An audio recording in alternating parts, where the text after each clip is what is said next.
people, in other words, who don't believe everything they hear. In fact, those same people will believe anything. Hi there, Steve Kaufman here, and today I'm going to talk about something a little different than normal. I'm going to talk about Joe Rogan and language. Remember, if you enjoy my videos, please subscribe, click on the bell for notifications, and if you follow me on a podcast service, please leave a comment. Now, why Joe Rogan? Well, first of all, I didn't know who he was. I'd seen references in media to him. I knew he was somewhat controversial.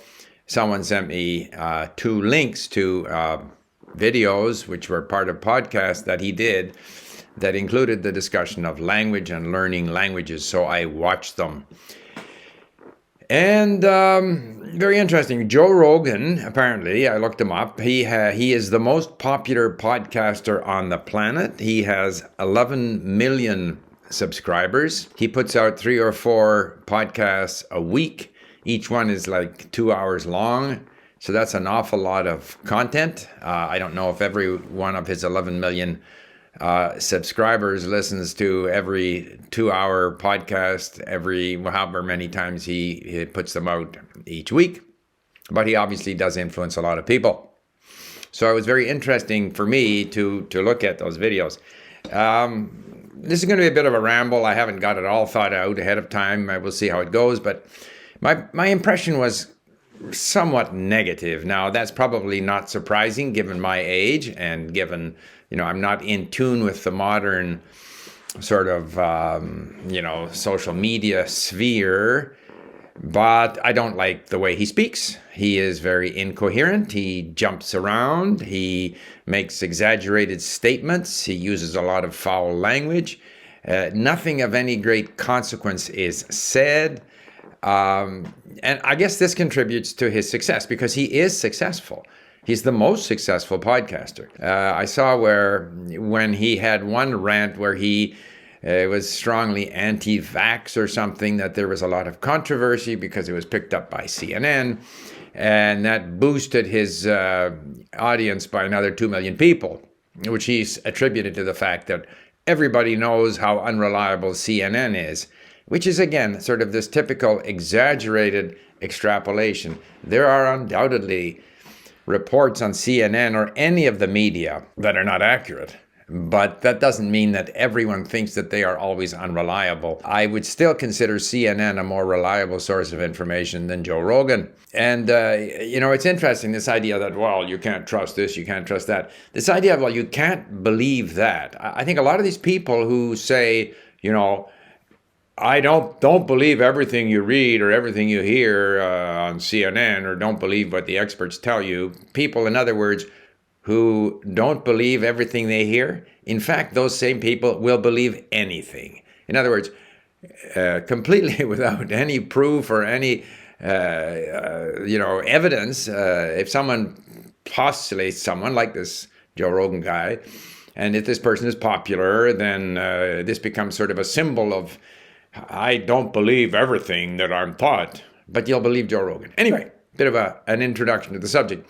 So then I listened to him interviewing this guy, and the conversation is kind of like, look at this crazy effing writing system, like Chinese or Russian. Like, how can you ever learn that? That's crazy, man.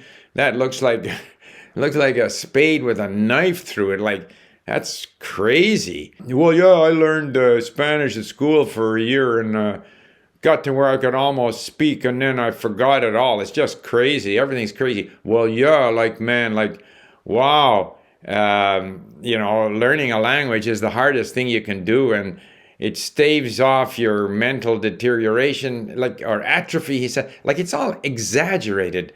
I prefer people who, and I would definitely suggest to people who are working on their English, don't speak like Joe Rogan. Learn to speak, in a way that makes sense, that's, where your arguments are built up logically, where things are explained based on available evidence, where it's measured, there's a bit of this and a bit of that. It's not to say that, by the way, I'm leaving the links to those 2 videos in the description box, but I mean, there's stuff there that's perhaps true or partly true or legitimate, but there's a lot of very incoherent, childish misstatements or exaggerations or childish observations. And I really don't understand why anyone would listen to much of that. But I made some notes of what he said, but I'm not going to bother with it. I mean, you're not learning to speak English well if that's why you listen. You're not learning anything meaningful listening to Joe Rogan. I think there's a definite lack of respect for language, like some other writing system, Arabic, Chinese, Russian, is not crazy. They took, he says at one point, they take our letters and use them backwards. Well, they're not your letters. It's the Latin alphabet. There is a Cyrillic alphabet, which he calls acrylic.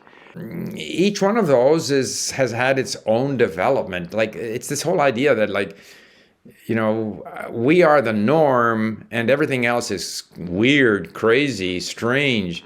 Actually, anyone can learn any language. No language is strange. No language is weird. There's this lack of respect for a variety of languages, our ability to learn these languages, but we have to stay with it.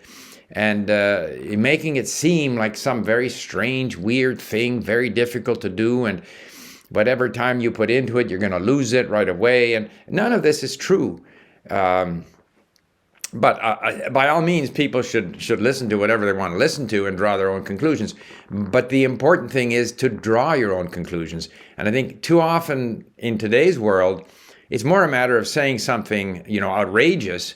And if what you say is outrageous enough, people will follow you, as was the case with Joe Rogan, who picked up 2 million additional listeners simply by saying something outrageous about vaccines. There seems to be this competition of who can say the most outrageous things, and not only outrageous, but incoherent. So if you combine outrageous with incoherent, then you're challenging common sense, you're challenging the accepted wisdom, and therefore you're worth listening to because you're kind of way out there, and throw in a few F-bombs and foul language and a few wows here and there and some strange childish observations, and this seems to appeal to people. Unfortunate. I mean, he has 11 million listeners to his podcast. That is an awful lot. That makes him very influential. I don't know, a bestseller is 1 million copies, and people don't read those books necessarily, even if they buy them. It's easy to listen to a podcast. You're listening in your car, you're hearing all this stuff, based often on very little, just the sort of impulse of a guy like Joe Rogan, his prejudices, what he heard somewhere, not quite sure where he heard it, but it must be true because it's contrary to what they say in the mainstream media. And all of this stuff is, I think, let's just say I don't like it. I think that to learn languages, you have to respect the language you're learning. You have to respect the process of learning a language. You have to respect people who speak different languages. In other words, treat the subject with respect. And if we want to encourage people to learn languages, which I try to do at this channel, then we need to present it in a positive way. Now, he's not interested in promoting languages. He just wants to sound off and thinks he's funny and get somebody on there that will chime in with him and drop a few F-bombs. And that's his shtick, and it seems to work for him. And obviously, he's very wealthy from doing that. But being wealthy and having a large following doesn't necessarily elevate him in my mind. So there you have it. You might be interested in a video that I did a while ago on Jordan Peterson, who is another popular figure in the sort of social media sphere, challenging established, conventional wisdoms and so forth. And maybe another one that's a little bit more positive about the importance of language learning. Thanks for listening.